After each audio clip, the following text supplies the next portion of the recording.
there's been a lot of changes, and we all know this, but you've seen it firsthand, the amount of changes in the dental industry over the decades, that you've been in the industry. In today's world, you can double the value of your practice and double the growth.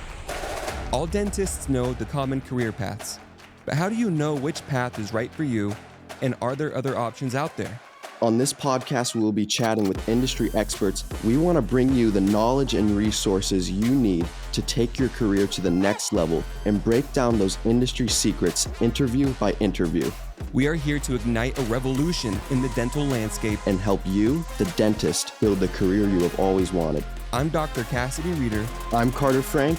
And welcome to the Revolution Dentistry Podcast. Hi, everybody. Welcome to the Revolution Dentistry Podcast. I'm your host, Dr. Cassidy Reeder, and this is my co-host, Carter Frank. All right. We're here to help you with strategies to build lasting success for yourself and your family. We're so lucky today to have with us Mark Bailey, who I will be introducing here. So welcome to the podcast, Mark. So just starting out, he's the co-founder and former CEO of Simply Implants and Simply Implants Institute. All right, with a remarkable track record of financing over 4,400 dentists personally since founding Capital for Healthcare in 1996. All right, I won't say my age, but I was alive at that point at least. Okay, and he also founded Dent, Cetera. Dental Practice Advisors in 2005. Mark has a deep understanding of the dental landscape. As a senior practice advisor at Dent, Cetera, he guides dental practices through growth and strategic transitions. Simply Implant Institute is at the forefront of revolutionizing dental care and innovative implant technologies and advanced postgraduate training programs, including full digital dental workflows and photogrammetry, full mouth training, all focused on real case, live patient-centered solutions. So join us as we dive into this, into his vision for elevating dental education and setting new industry benchmarks. So Mark, tell us a little bit about your background and how you came to the dental industry. That's a long story. I don't think you have enough time. Do your best. When I graduated college, I was already in the real estate business. I spent 17 years in the real estate business as a broker and as a real estate developer. And towards the end of that career, and that was prior to cell phones, and it was prior to plain paper fax machines, and you didn't have all the software that you have today. It was crazy. It couldn't have been that long ago that you were there. So, it was really an interesting time period. So in order to serve your clients well, you worked long hours and many days a week. And after 17 years, I said, goodbye. But during that time, many of my clients were doctors. And being a doctor or a dentist or a veterinarian back in the day was entirely different than it is today. So I saw that there was a need for developing a company to serve people in obtaining financing so that they could start a practice, acquire a practice, expand their practice, or refinance.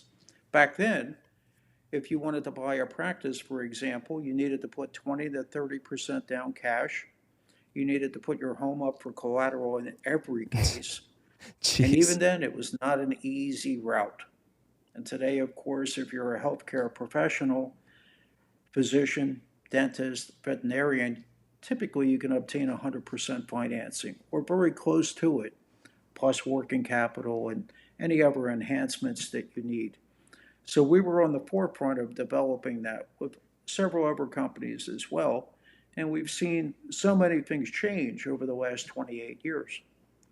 So during that time period, I met a gentleman who was teaching implant dentistry, and he actually wanted to franchise his concept. And he asked me if I could finance the different doctors. So I said, sure. And I met the first 10, I think it was 10 franchisees. We were able to finance each one of them and help them get into not only in dentistry, but in a practice that was focused 100% on implant dentistry. Oh, And that wow. was an entirely different world back then. There were only like 20 dental implant companies worldwide. Now there's What over year was that 200. in? 1998. Oh my gosh. So you were Yeah. among the first to enter that Yeah, I space. was way back in the beginning of implant technology. It was actually a very good program. You went 10 weekends for training, and you started Hmm. out in didactics. Then you worked on heads from cadavers. And eventually, if you were good enough, you had an opportunity to actually work on live patients. Wow. So It was you're pretty telling cool. me there's been a lot of changes, and we all know this, but Yeah, you've seen it firsthand. The amount of changes in the dental industry over the decades, that you've been in the sure. industry. So, you talked about the, difference between today and in the past, how a dentist would, go about getting a practice. That was, you know, I guess you I guess you could say that the opportunity that banks see in dentists nowadays has changed quite a bit, considering they don't require as much of that these days. So Right. what would you say are some of the biggest changes in the dental industry since when you first started out versus today? My God, there's so many. Just some of the biggest ones that you can think of. Well, I think, when you look at the increase in technology, which has just offered so much better efficiency and so much more potential of what you can do more rapidly and to serve the patient in a much more comfortable environment by doing so. So I think technology and oral hygiene has changed dramatically. Some of the tools today, like a Velscope that you might use, it's a light that enables you to notice abnormalities and the size of abnormalities, or even using a digital X-ray instead of having to go in and put film in the X-ray machine in order to do that, right? Hmm. So you have all those different things. Or if you look even at what has changed in the implant world and the quality of implants today, and not only that, but the quality of the caps, whether it be a crown, a bridge, or a denture, that look as perfect as normal teeth and also are very durable. All those things have evolved over those years. Hmm. And even little things like we forget about, you know, at home care, the potential to buy an electric toothbrush that has variable speeds and also has a Right. timer, right? Okay, you're 2 minutes done on that side. Now go over to this quad, right? And also the different irrigation products that are available to use at home today. Such a dramatic change there as well, you know. Hmm. I've noticed a lot of differences as well. One of them being the consolidation of the dental industry and how private equity has bought a lot of the practices now. So I just want to get your opinion on how you predict this consolidation will affect dentists in the next 5 to 10 years. Well, I think years ago, if you had asked me that 6 or 7 years ago, I was not in favor of DSOs. Yeah. The DSO model has changed. It's constantly evolving. As when it first came out, it was a good support mechanism for dentists that wanted to sell their practices to private equity and basically focus on corporate dentistry. And today, of course, it's improved in so many different ways so that you can not only be an entrepreneur. Keep in mind that many dentists, when they went into dentistry, was because they wanted to be a small business owner.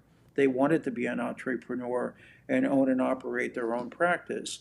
So when DSOs first came, that was a way to go more to our corporate structure and away from small business, and it still is that. However, having said that, the fact that you can now have advanced administrative support, you're going to have advanced technology, you're also going to have advanced efficiencies throughout, and probably more advanced training as well, so that you can serve your patients more effectively. Hmm. What I hear at least 5 times a week is, I love clinical dentistry. I hate the business side of dentistry. So the DSO today gives you that opportunity that you can have the supports that you need so that you Hmm. can focus being chairside caring for a patient. Yeah, and I do agree that that opportunity is appropriate for the people who are looking for that, right? And there's Right. always going to be dentists who are more interested in the clinical than anything. I mean, we all have we all know dentists or have classmates who got into dentistry exclusively for the clinical aspects of it. Um, and there are also a handful of dentists, and I would argue, the majority of dentists who got into dentistry not only for the clinical but also for the business and That's true. the entrepreneurial component of it. So we've been hearing a lot of talk. It's a really hot topic right now in the industry, and it will continue to be, I believe, the topic of consolidation and how that's been affecting entrepreneurial dentists as well, right?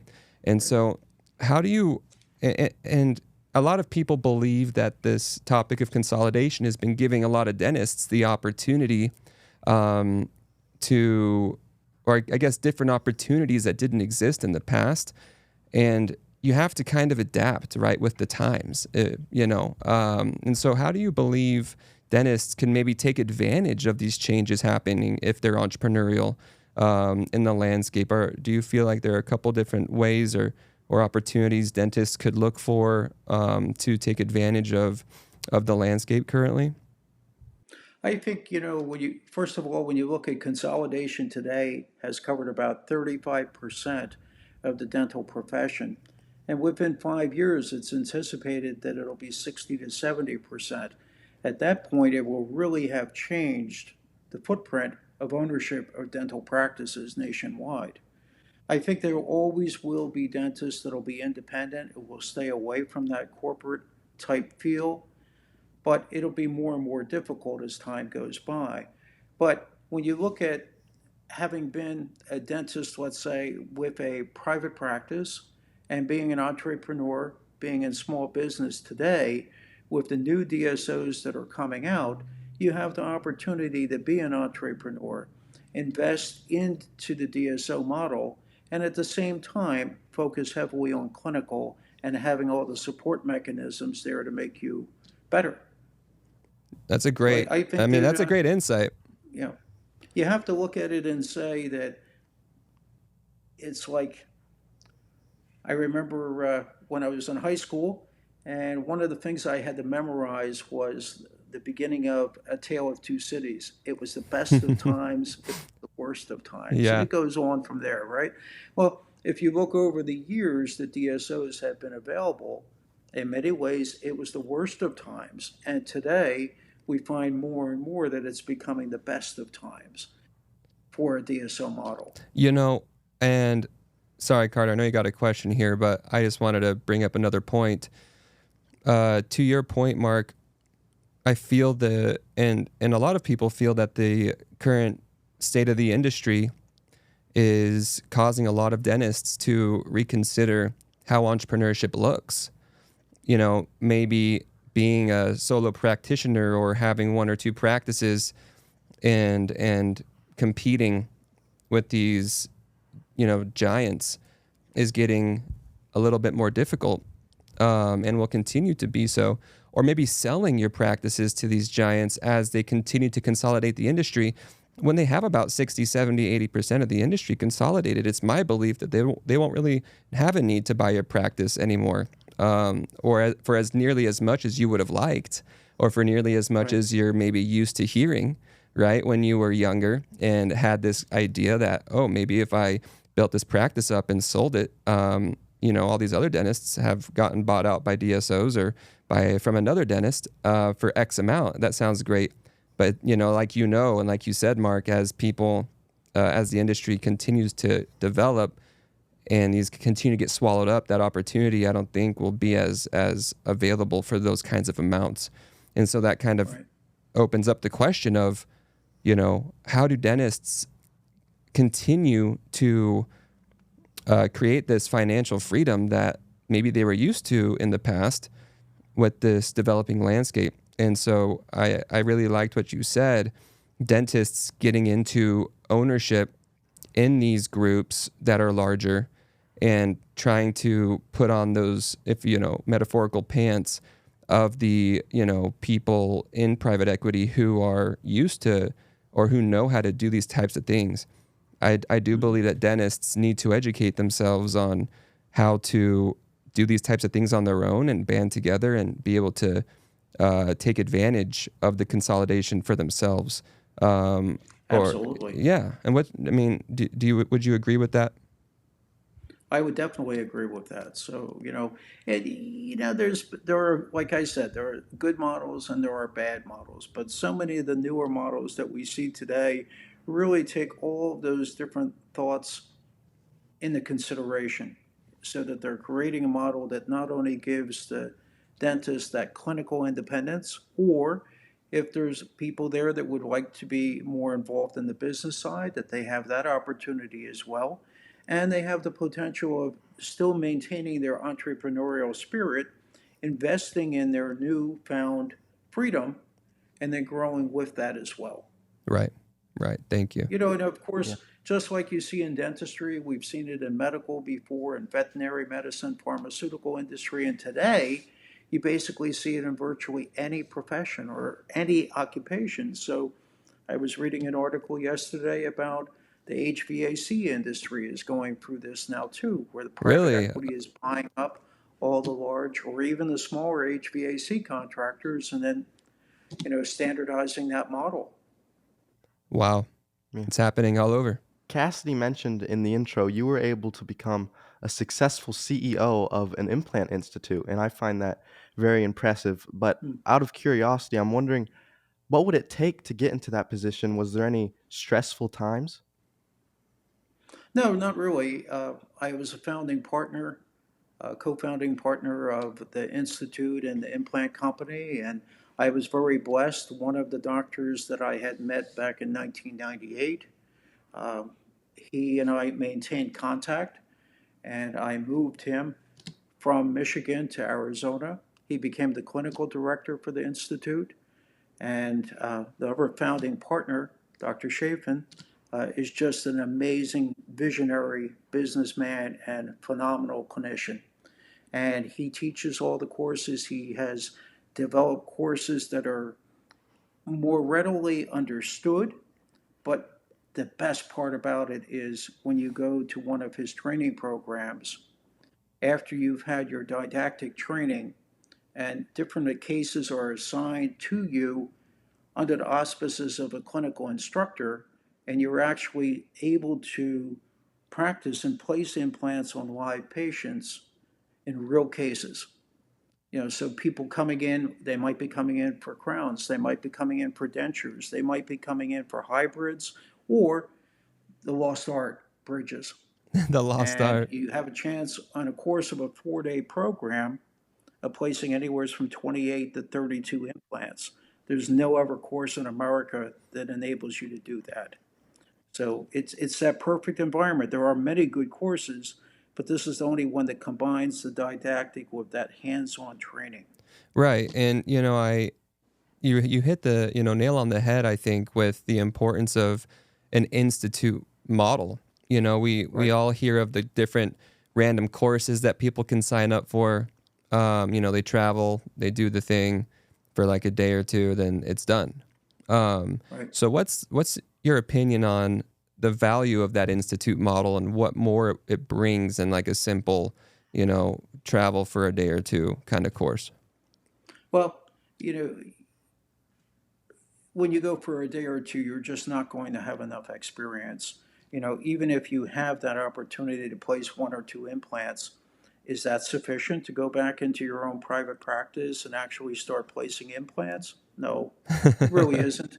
But if you come and you go 4 days and you're placing 28 to 32 implants and on a variety of different cases, and that's really only the first course. There's a 5-course program.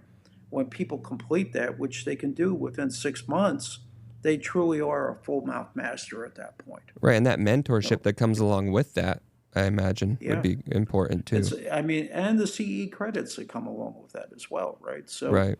it's an amazing opportunity We worked at it for a few years to develop a program that would be really good. And we've had dentists of all ages. We've had several people that came right out of dental school, and instantly when they went home, they were advanced over many of their competitors in their community. Or we've had people in their 60s and early 70s who have decided, I'd like to learn this. I've been doing restorative for years, but I've never done a surgical side. Yeah. So now combining that surgical component with restorative dentistry, you make your practice full service. To dig into that a little more, in the implant industry, a lot of people refer out the bigger cases and keep the general dentistry within the practice. I'm wondering, do you feel it's an important service to have in your practice to add dental implants? I think you should always, in today's world, with the future of dentistry, with the combination of the digital workflow today, with photogrammetry, and with all the different components that are available to have this perfect look and also the durability of the product, there's not every implant should be placed by a general practitioner. There are some implants that Right. should definitely go to an oral maxillofacial surgeon or potentially a periodontist. But at the same time, the majority of that today can be done in a GP's practice, Mm-hmm. and it creates a hybrid model for the practice then. So you not only have that general dentistry model, but at the same time, you have that implant model that takes you all the way from a crown all the way up to the lost art, as Dr. Chafin says, the lost art, the bridge. Yeah. I think that's Yeah, I mean, the bridge is awesome. much more advanced than placing it all on X or dentures, but at the same time, once you've mastered that, you're really able to create something special. And I think that you bring up a really awesome point that implant dentistry is becoming more available and a better opportunity than ever before, especially as dentists are learning this procedure. You just mentioned general dentistry, getting into these procedures more and more often. And so what, in your opinion, and I know that you've helped so many people with practice acquisitions, you've helped with practice growth strategies as well. So you're very familiar in this space. What's the difference in maybe average revenue that you've seen between a general dentistry practice that's offering bread and butter general dentistry, even if it's root canal, crown, oral surgery, restorative hygiene, versus a general dentistry practice that's doing all of that and maybe also incorporating implants or all on X? What would you say?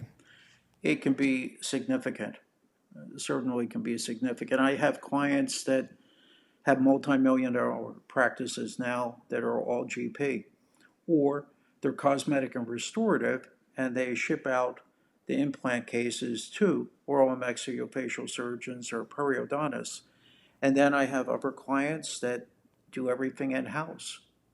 I have clients that are, many of them are LVI grads or LVI masters, Mm-hmm. so they're absolutely awesome when it comes to cosmetic and restorative, but for whatever reason, just didn't want to get into the surgical side. And then there are others that say, I want to do it all, and their practices literally can double. So if you have a Wow, two, double. three, $4 million GP practice and you become active in placing implants and not just doing the surgical side, but also doing the restorative side, you can double the value of your practice and double the gross income as well. That's incredible. On the topic of dentists that are maybe looking to exit their practice, and I know you've analyzed and helped many dentists do that. I'm wondering what would be your biggest advice for a dentist that is looking to exit their practice. I always tell people it's the same as if you're buying a hotel or selling your hotel or selling a business. First and foremost, you want to develop a team of advisors that are very good at what they do.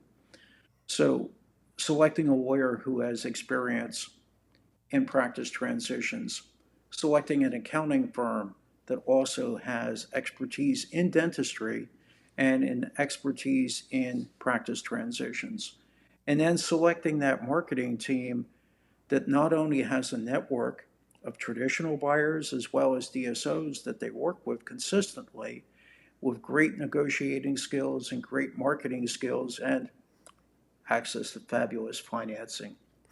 There you go. If you combine all those different things into one, that is that perfect mix for that perfect transition. Okay, so you gave us a pretty good blueprint there for the importance of combining all the appropriate advisors, right? Because Right. no one person is probably going to have the answers to everything. And True. so, And yeah, you always have to remember too is that there's really two specific types of sellers.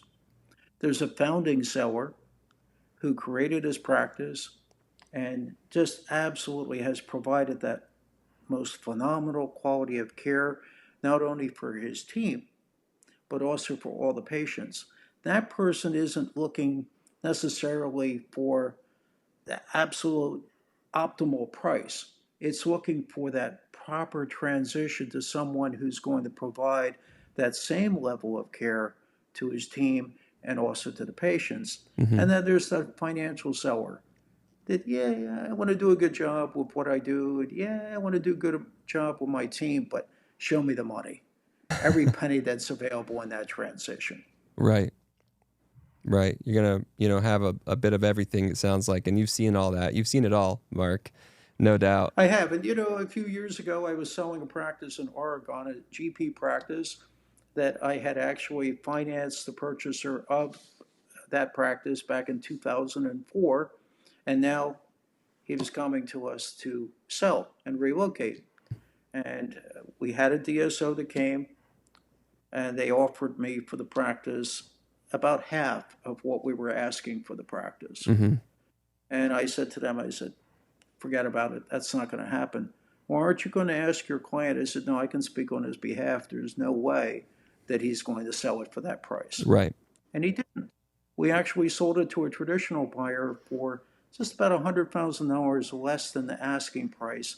And that $100,000 disparity was only because the accounting firm had made a mistake on one of his financials. Really?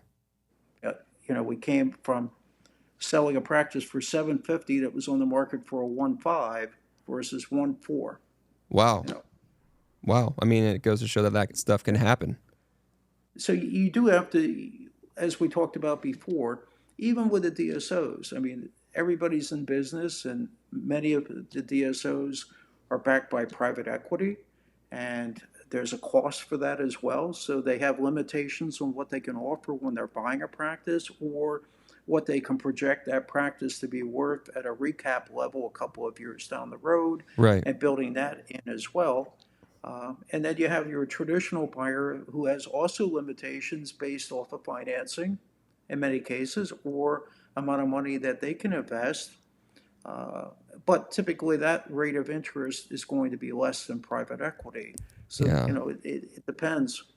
And Today everybody talks about EBITDA, and in the lending world, we talk about debt service coverage.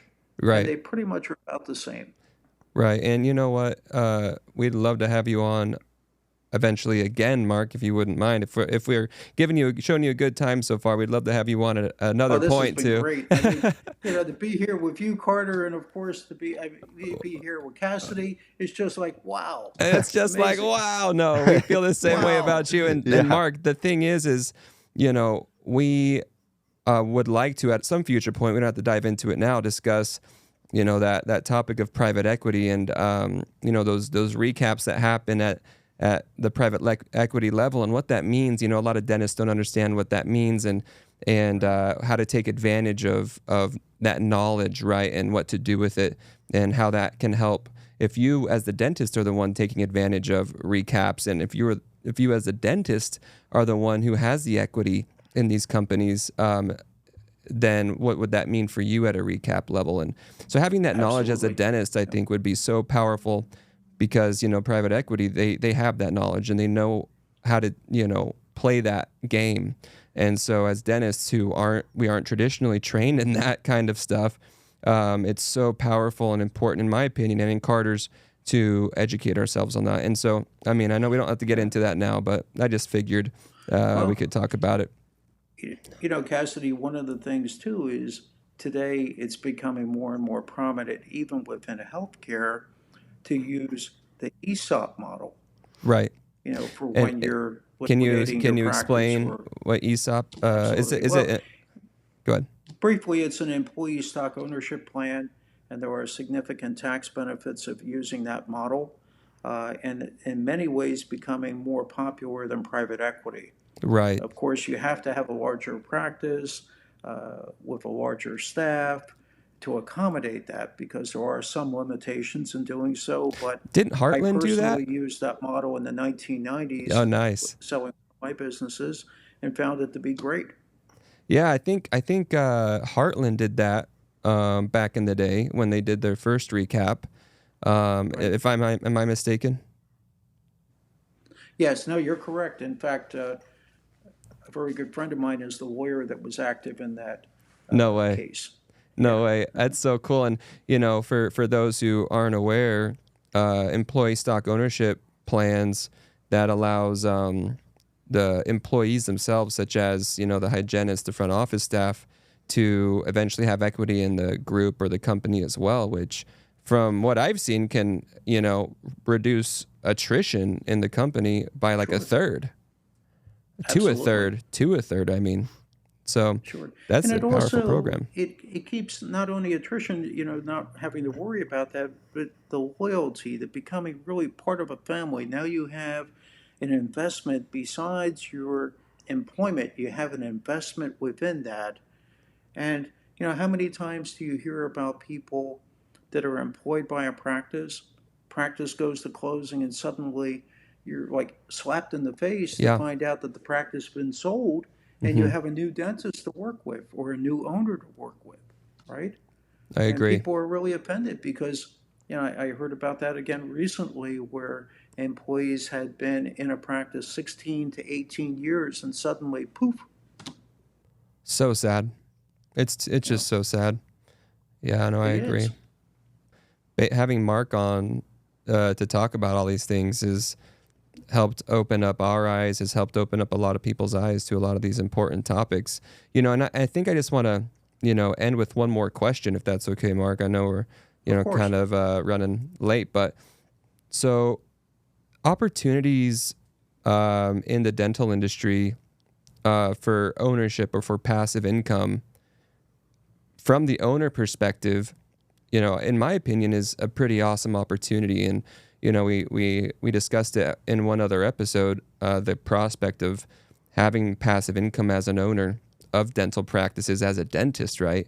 Right. So what would be, I guess, I mean, have you had much experience helping dentists maybe get into that kind of position where they are able to experience more of a passive income role from practice ownership?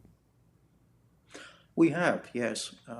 We've had a variety of cases in that regard where people obviously owned a practice and they were played an active role because they were the dentist in their practice, but then they also bought additional practices where they played a passive role, where everybody was engaged. They had dentists that played the different roles in the practices and a full staff, and they were actually able to operate just like a person that might own 4 or 5 Dunkin' Donuts, work in one, and the rest passive nature. Do you think that there's, an opportunity in the market today or moving forward for that type of opportunity for dentists? I think there is definitely. And obviously, using the DSO concept, you're able to do that, right? You're able to, as a concept, maybe add a couple of different practices in different locations around your community that maybe you personally are not the dentist of record of. However, you own that practice and you earn the passive income. So there are so many different vehicles today for investing in dentistry. Right. And whether it is, going through an ESOP or whether it's a DSO with a large DSO, or basically taking that model and maybe opening up 4 or 5 offices that you own, one that you work out of, or maybe don't even work out of that one. Maybe they're all investment grade practices where it's a passive income. And I think you're going to see even more models. The corporate model is being tweaked consistently now, as we talked about earlier, where people want that entrepreneurial spirit. They also want to be active. Many want to be active. But I know even years ago, I have to always think back in the early 2000s, I had a client that he just was thankful that he worked in San Diego. He came in, he received his files for the day, he did the work, and 4 o'clock he went, grabbed his surfboard, and went surfing. And he didn't have to worry about billing, collections, AR, anything. It was all done. That's incredible. Mark, Yeah. go ahead, sorry. Well, I was just going to say, Mark, we really appreciate you coming on here and talking with us about all these different, strategies. And we didn't get into it, everybody, but Mark, also knows how to and can help dentists, go through the practice loan process, can help them figure out what a smart purchase would be versus not, in terms of you wanting to be an entrepreneur and going about purchasing your own practice. And he's got a wealth of knowledge. Mark, if someone wanted to reach out to you and ask you questions about, anything from Implant Institute to, purchasing a practice or what the loan process looks like or, what it would look like to exit appropriately from the dental profession, where can they reach you to maybe ask some of those questions? The best way to reach me is call or text 717-917-2536. I do respond. If I miss your call, I will respond the same day. Text is usually the best way to reach me, and 7 days, 7 nights, I'm available. In order to make each of the professions better, I want to be available to serve as many clients as I possibly can. Right. Thank you so much. And Mark, you were probably one of the most responsive people that I've ever met. I don't know if you're just nice to me. I think you're nice to everybody, but you're always so incredibly responsive, and I'm so grateful for that. Carter is as well. But Thank you. Go ahead, Carter. Take it away. Thank you. Thank you, everyone, for tuning into the Revolution Dentistry podcast. If you're finding value here, make sure to hit subscribe so you never miss an episode. We're here every week to help you grow, and we'll see you next time. All right. See you guys. Thank you.